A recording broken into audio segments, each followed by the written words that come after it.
Hey, hi! Welcome to Someone Else's Movie, the original podcast where an actor, writer, director, or nebulous industry figure gives a little love to a movie they didn't make. I'm Norm Wilner, I'm a programmer at TIFF now, and this is the other thing I do. My guest this week is Jennifer Cram, a veteran casting director who's worked on everything from Reaper and Ray Donovan to Chaos Walking and the new Apple TV Plus series Lessons in Chemistry. She makes her writing and directing debut this week with Sick Girl, a comedy drama starring Nino Dobrev as a slightly lost soul who realizes her lifelong besties are moving on with their lives, so she lies about having cancer to keep the group together. It's in theaters in the US and available on demand across North America this Friday, October 20th.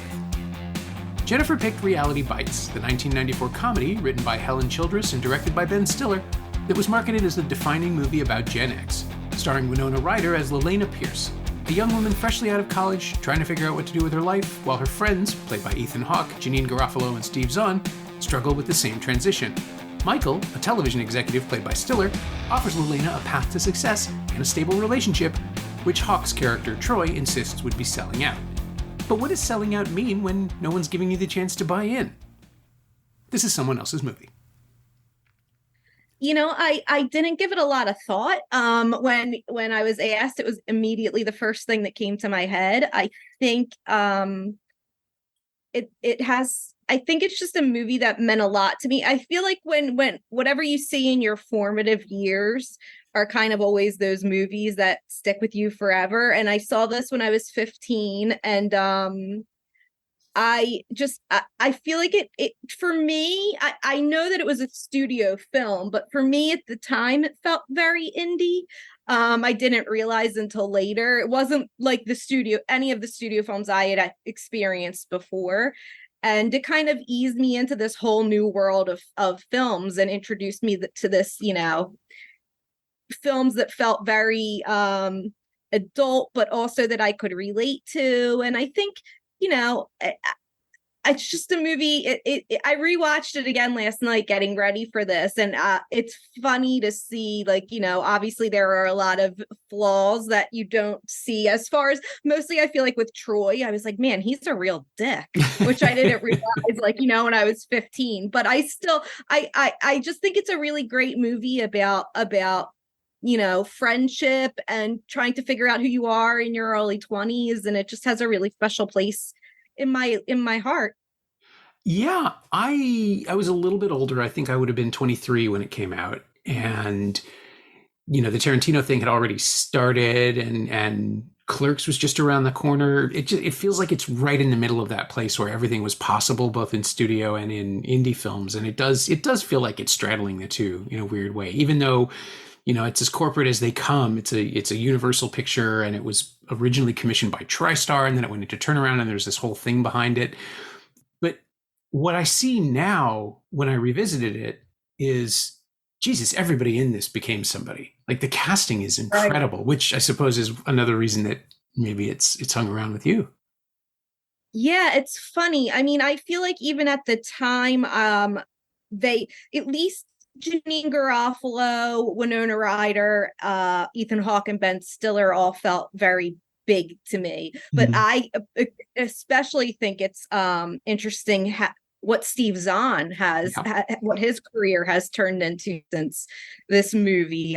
But yeah, I mean, it's the casting's pretty flawless. I did read something once that Parker Posey was considered for the Vicky role, which I love Janeane Garofalo in this, but I was like, Parker Posey's pretty amazing. She could have been interesting too, but yeah, I think the casting's top notch for sure. Even some of the little cameos.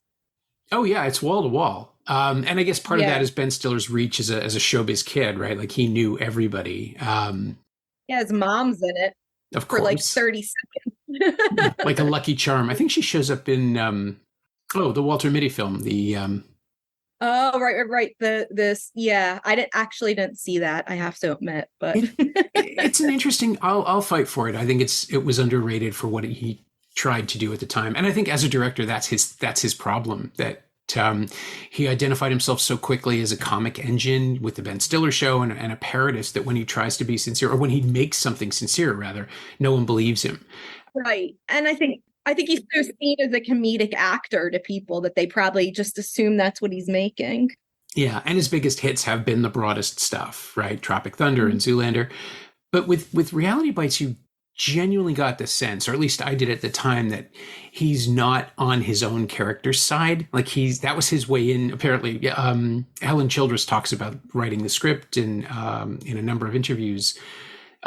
20 odd years later, there's sort of this cycle of rediscovery. Soraya Roberts wrote a great piece for The Atlantic about how Stiller's career took off, but Childress is sort of stalled. She never stopped working. She was writing for years, but nothing got made. Meanwhile, Ben Stiller became Ben Stiller. The thing I didn't know was that Stiller came up with his character effectively as a way in for himself, as not as an actor, but as a filmmaker. He needed to have a perspective that wasn't in the script for him, as he put it, because the story was originally much more about just Ryder's character and her friend circle. And so he came up with this interloper who is perceived as such, right? The film's not on his side. No, he's definitely very square compared to the rest of them. So it is interesting that he chose to play, like, you'd think he'd go for the cooler character. I mean, like I said, with, like, you know, now as an adult, when I look back and watch it, I'm like, well, she clearly should have ended up with Ben Stiller's character. He's the kind one. But, you know, obviously when you're watching that in your like early 20s, everyone's like, duh, Ethan Hawke. Like, Ben Stiller looks like, you know, such a nerd and such a corporate sellout compared to the rest of them. So I think that was very bold and brave on his part that he chose to play that part. Yeah, his media savviness comes in there as well, just because, like, Michael is clearly trying to help her and she's not hearing him. But then in the end, the thing that he makes of her footage is unwatchable. I mean, it is sort of what the real world would become, which is another weird prophetic moment in that movie. And even at the end, when they show at the very end, it's like a postscript. They have his own directing, and he's definitely making fun of himself with that, which I thought was really funny, where he's kind of trying, you could tell he's trying to like capture her voice, but it's clearly very much through his lens. Yeah, it's a much smarter film than people gave it credit for at the time. There were some positive reviews, and it found its audience. It wasn't a massive hit, but it did okay. And then it hit cable, and it never really went away, to the point where Peacock was apparently going to try to do a television series adaptation, like a reboot that is still set in the 90s. Did you hear about this? I'm still not sure I hallucinated it. No, I didn't hear about that. I feel like I'm not a huge fan of one that's done to begin with, but I feel like part of the draw of the movie is the characters and the actors. So for me, that'd be very, I don't know, that'd be very strange. I guess because I could see loosely based on, but yeah, I don't know. Yeah, it feels like such a time capsule of a specific period that's done so well. I'm like, I don't know why people have to mess with things all the time. Oh, it's the curse of IP, right? I mean, everybody thinks they want to see this stuff regurgitated and remade, but yeah, it's so analog in its way that I just don't even see the point of having a version of it for a new generation. The kids today, could they relate to it? It almost feels like a movie that was made like specifically for, like, it almost feels like a movie that was made to look like, I'm trying to articulate, like, a Dazed and Confused, which wasn't made in the 70s, but is feels so like, this feels so 90s. It's almost like, it's like they kind of knew in advance what they were trying to do. Like, they so like got the zeitgeist completely right. It's kind of, watching it as bananas. It's a period piece of itself. I know what you mean. Right. Yes, exactly. Yes. That's very much better put than I was saying. Yes, exactly. It's fascinating to realize too, when you're watching it, that now, I mean, from the perspective of 20 odd years, 30 years later, but also being an adult, like fully formed. I'm in my 50s now. And it's just like, oh yeah, Ethan Hawke is giving an incredibly good performance as someone who is a terrible self-centered person. And the movie gets it, Stiller gets it, but the audience refused. They absolutely rejected it. And then there were these weird stories about how how Hawke didn't bathe or something. There was this weird little attempt of the press machinery, the news media at the time trying to turn him into a bad boy. And Ethan Hawke is so not interested in that and never has been. Right. But because he played this character and did it so well, there was this weird unspoken assumption, well, he's not a good enough actor. That must have been really him. And it's just like, well, the look is deliberate and the attitude is deliberate. But yeah, Troy is a terrible person. Yeah, for me, watching it now, like, of course, when I was 15, I thought he was the hottest thing ever and was completely attracted to him as an immature 15-year-old who, you think at that age, if I was going out with him, I could change him like everybody. But I do think, like, watching it, for me, it's more of just being 22 and 23 and trying to figure out who you are and having this fake bravado almost, because I do feel like there are moments where you can tell he's actually very insecure and like, I feel like it's a very vulnerable performance in a really great way. And I don't know why we can't have flawed characters, why everyone gets, so upset about people. Like, that's what makes movies interesting, Oh, yeah, absolutely. I mean, and I think the film sort of plays into it by creating the dichotomy that Liliana has to choose one when she ultimately really doesn't, which is the smart thing about the script. Right. That's totally true. I wonder if that would have been kind of how it went if it was made today, if maybe she didn't choose either of them. Oh, absolutely. Yeah. I mean, that would be it. Like there is a part of it I was watching last night and I was so startled because I think, again, I saw it for the first time when I was like 15. So they felt like very cool, older, like people to me. And she says at one point, I was really going to be something by the time I was 23. And I'm like, oh, so they're not even 23 years old in this movie. Like, they're children. Yeah. It's crazy. Yeah. It's the thing that everybody forgets too, is like, this is not a movie about young adults. It's a movie about college graduates. They're, like they did their last classes and now they have to figure out who they are. And that's what's so interesting about Ryder's performance, because I feel like we really need to focus on her for a big chunk of this. She is so aware as an actor that she's carrying this generational mantle already after Beetlejuice and Edward Scissorhands and sort of becoming this whole object. And this was one of her first films back after she took some time off, in like 1990, and she did Dracula and then this, and she's actively trying not to duplicate herself. Like, she's genuinely trying to create a character. And I think that's what makes her so interesting in this, is that she's rejecting all the tics and things that she had done before, like the big eyes and the thing where she tilts her head down. She's just playing a person who isn't a movie star character. And I find that just amazing, and no one gave her any credit for it because, it's Winona Ryder playing a person her own age in a contemporary story. Yeah, it's my favorite performance of hers. I mean, I grew up on her, like, from the film Lucas. Like, I watched that. Also was surprised by how funny she was. Like, and she's been in obviously Beetlejuice and Edward Scissorhands, but she always is kind of like the dour, darker, straighter person. Yeah. And she's a lot of humor in this movie. Like, just, it's mostly where she's making fun of herself. Like, with the whole thing with the psychic where she's like, so this woman becomes her friend and her actual friends are out to get her, but like, she's so delusional, but it's so funny and she's so in on the joke. And I was like, I loved that. I love this kind of sly humor this movie had.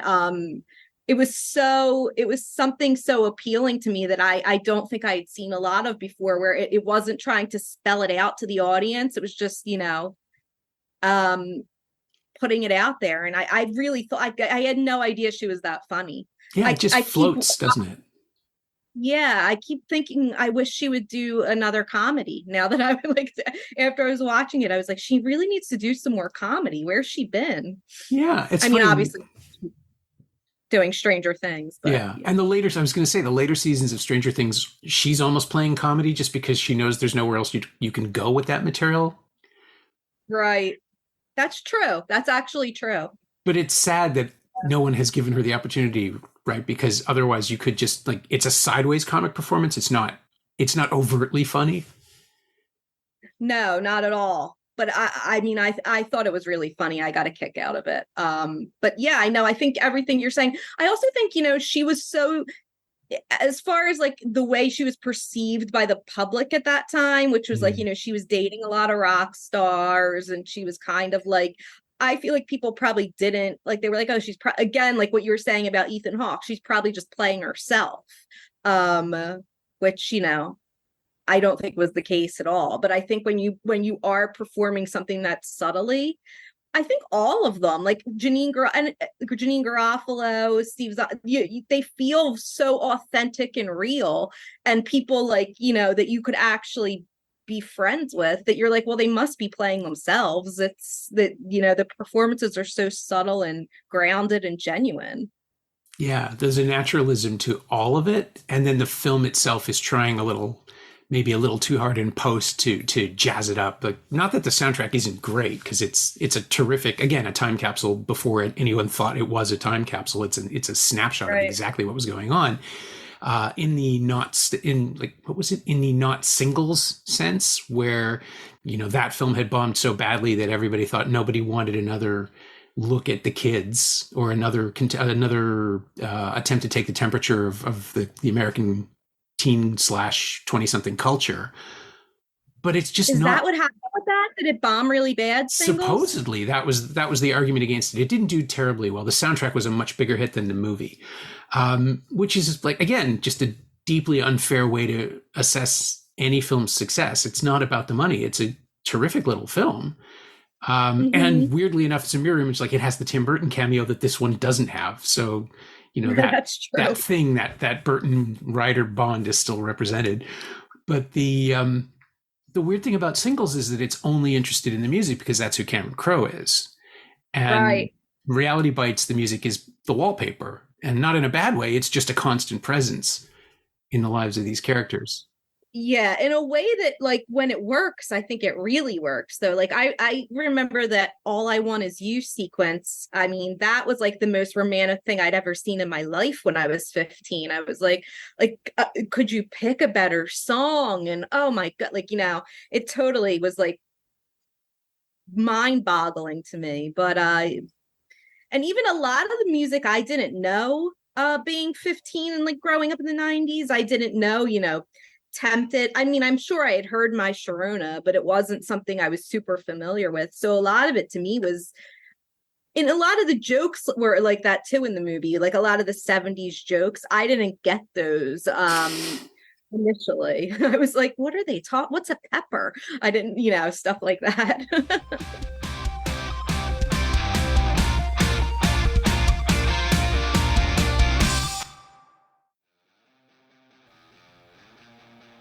Hey, it's Norm, interrupting my own show to bring you up to speed on Shiny Things, my newsletter about physical media, culture, and the odd streaming project. This week, I wrote about Transformers: Rise of the Beasts and the new 4K releases of Paramount's Rosemary's Baby, Warner's The Exorcist, and Arrow Video's Ring. Sign up for a 14-day free trial at shiny-things.ghost.io, or find a link at the Semcast Blue Sky account. You like reading about movies?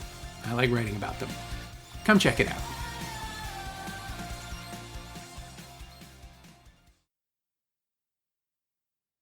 That's another thing that we can talk about in terms of cultural significance, where something is on TV enough that a new generation absorbs it. There was a moment a little while ago where I saw somebody make a Flintstones joke in a contemporary program. I can't even remember what the show was, but it was in the last couple of weeks, and it was something fairly new.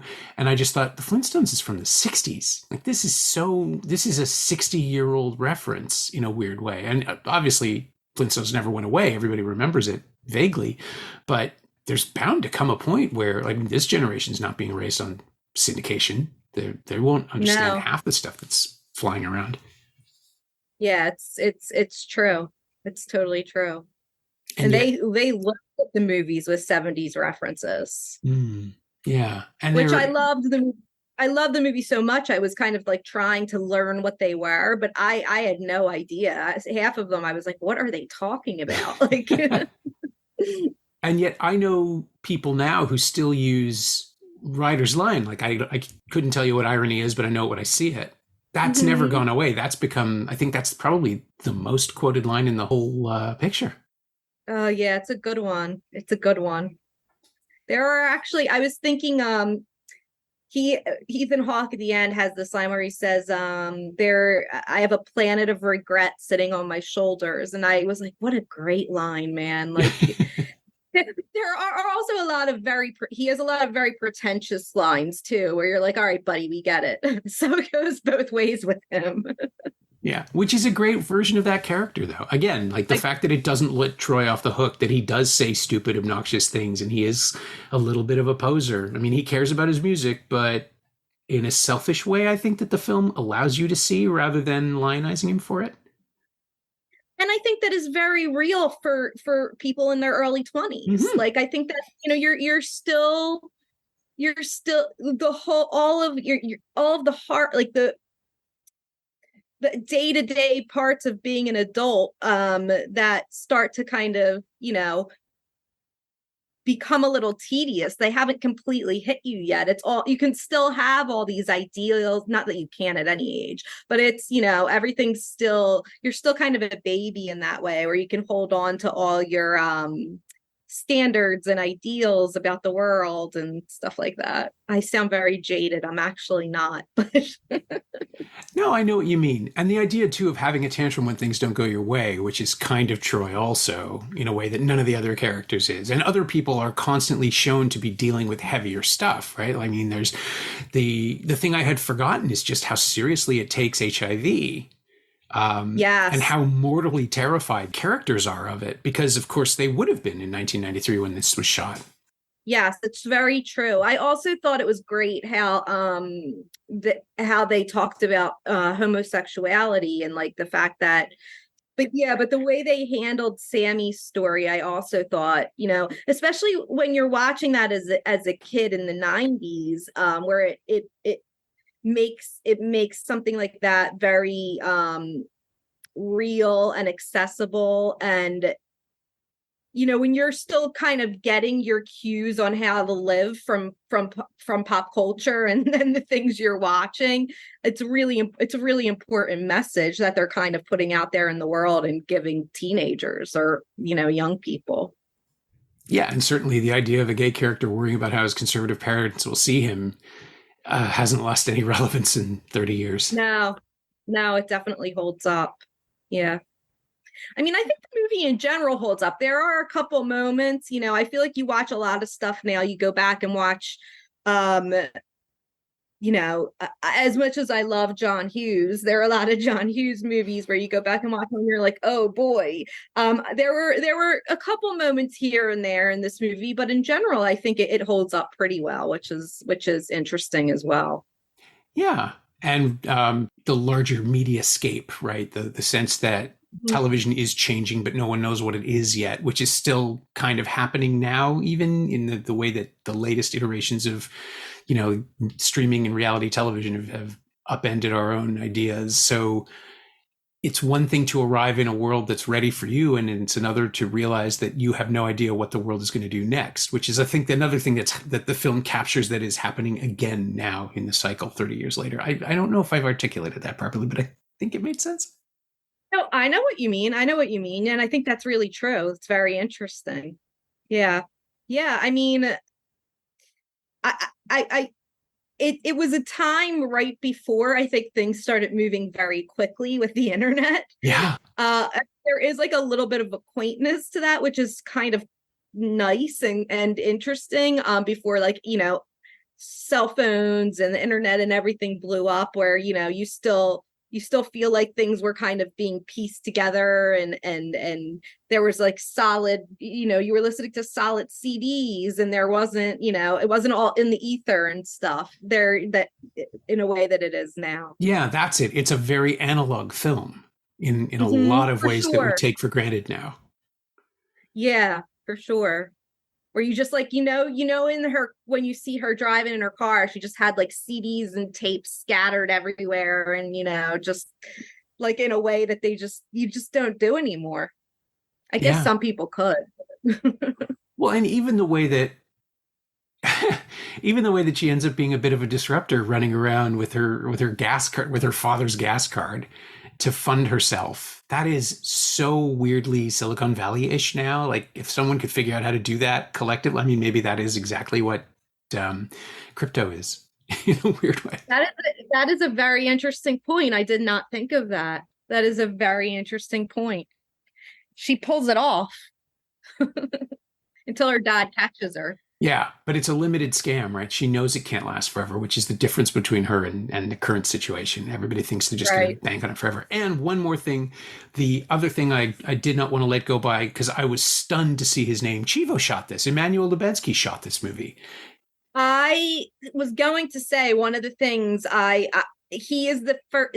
This movie is the first time I think I noticed cinematography, and like I still to this day in everything like I do, I'm just like you have to look at Reality Bites and see the way this movie was shot, and just specifically I think the scenes that always jump out at me are actually the ones at the gas station where she's just like she's in this red shirt and he just has this halo around her, and just he made this movie so beautiful, and I think like there's a romanticism to it that I don't even think when you're watching it, especially as a teenager, you don't even realize why it feels kind of so magical in a way. And then, looking back on it all these years later, I was like, Jesus. And I think I was reading that it was like his first American film, and he didn't even really understand the film. Like he was kind of like, he said he didn't realize it was a comedy. Like he was just like, I don't know, like, and I'm just like, it makes it even more interesting. I thought like that it was shot so romantically, and maybe that's because he didn't realize it was a comedy. But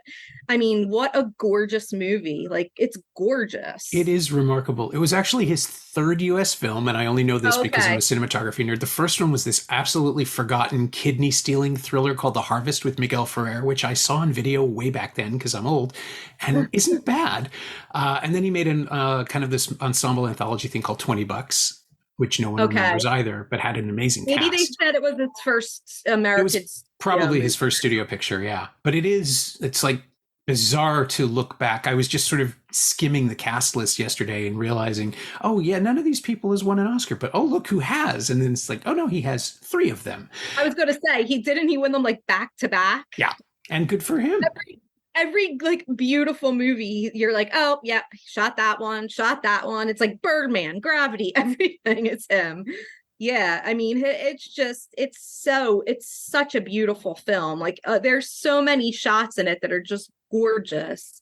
And I think add to the whole, like I said, that whole like feeling of like this romance that there was to the film. And the way Winona Ryder was shot, just like, I don't know that there's any movie I've ever seen her look that stunning in. Just beautiful, beautiful camera work. Yeah.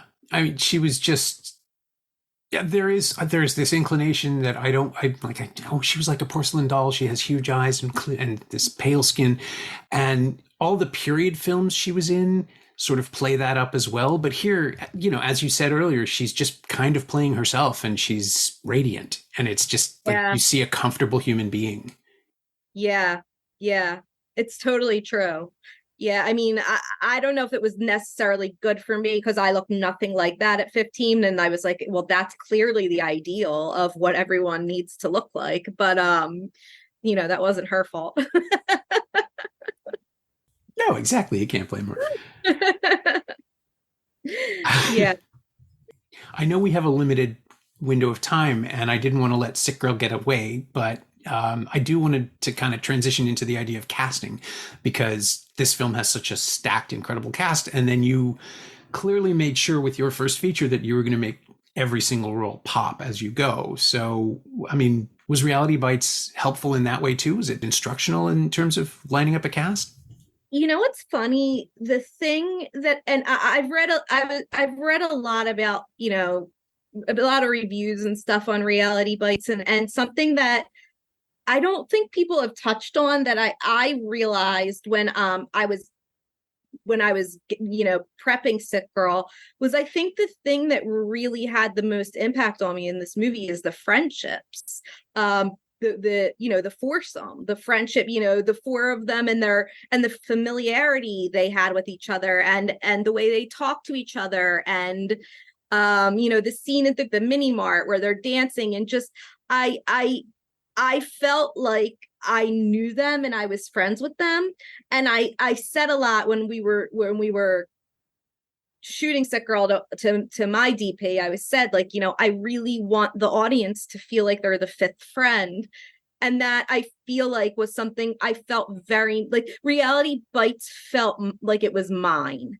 That kind of like possessiveness you kind of get when you find something you love. I felt very much like that was mine. Like those were my friends, and I think, more so than anything, that's why I identified it and loved it, and it meant so much to me. I think and I think it's also, you hear a lot growing up about how, I'm totally not answering your casting question, but I'll get there. But you hear a lot growing up about how, when you graduate and you have to like enter the real world, your friendships, they don't last and things go away. And I think even as a teenager, it was comforting for me to see like that's not you find ways to make it work, and it's still, you can still have that closeness where your friends feel like your family.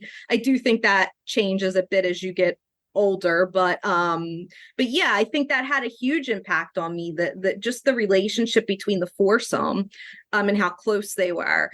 As far as casting, I don't know that I thought of Reality Bites specifically, but I do feel like there's something that they do in this movie, which we mentioned a little bit before, where there's no small role, that I think is really important, where it's like, even, and they specifically in this movie got like great cameos, but which I don't necessarily think is always necessary, but like, David Spade playing that like, fast food worker, or just those, I think it's very important that every role pops a little bit.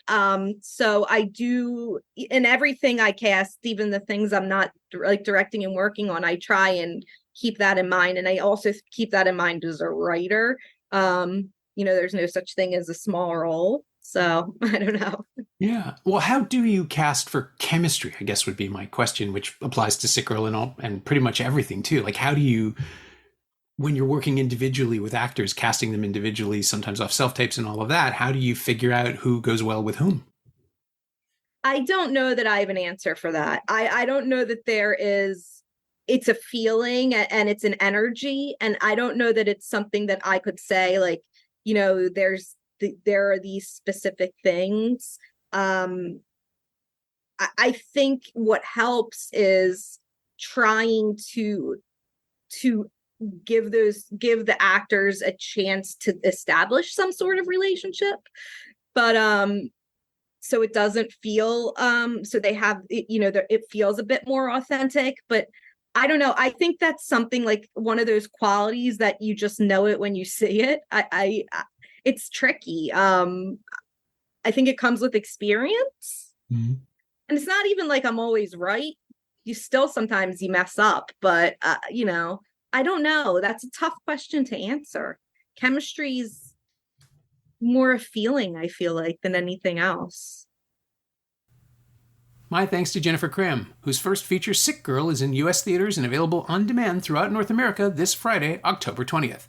Thanks also to Caitlin Fritz. She knows what she did.